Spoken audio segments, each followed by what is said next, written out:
داخل القاعة مباراة فريق الوداد والرجاء لكرة السلة، وخارج القاعة شغب ومواجهة عارمة مسرحها حي المعارف بالعاصمة الاقتصادية الدار البيضاء.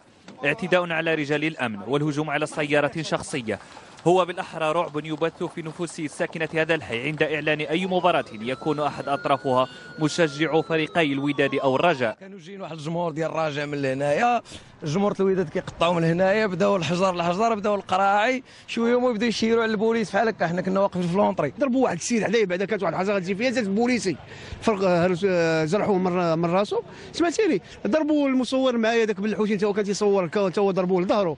انا تنتفاجئ من هذا الشيء بان هذه لا يعقل بان الرياضه عندنا في المغرب غتكون بحال الموكا والجمهور غيكون بحال الموكا. ندخلوا لداخل يمكن كانت غتكون كارثه اكثر من برا، كيظهر لي اكثر كاع بزاف. بداية الفوضى كانت عند شباك التذاكر، ليتطور النزاع بين المشجعين الذين كانوا يستعملون أسلحة بيضاء بالإضافة إلى زجاجات حارقة ومفرقعات خطيرة. وهذه المحجوزات التي كانت بحوزة أشخاص خارج القاعة المغطاة وبالضبط بالأزقة المجاورة للمركب محمد الخامس. تم ضبط اشخاص موقوفين بالمحيط ديال القاعه المغطاه وهما كيرشقوا بالحجره وكيتحوزوا باسلحه بيضاء كهاد السيوف اللي كتنظروها الان. جردناها منهم كذلك اداه صلبه ممكن تلحق اضرار بالمتفرجين كذلك المره. الاخيرين كلهم في حاله ايقاف، الان غيتحالوا على الضبط القضائيه وغيتقدموا للعداله. عناصر الأمن في البداية حاولت تهدئة الوضع دون جدوى، حيث اضطرت إلى إلقاء القبض على 30 عنصر، منهم من كان بحوزة أسلحة بيضاء، ومن بين المشاغبين عدد من القاصرين.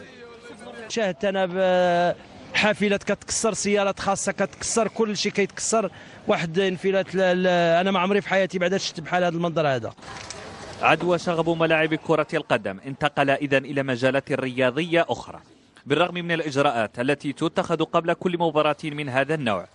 ليطرح السؤال: لماذا يحضر العنف وتغيب الروح الرياضية عن الملاعب؟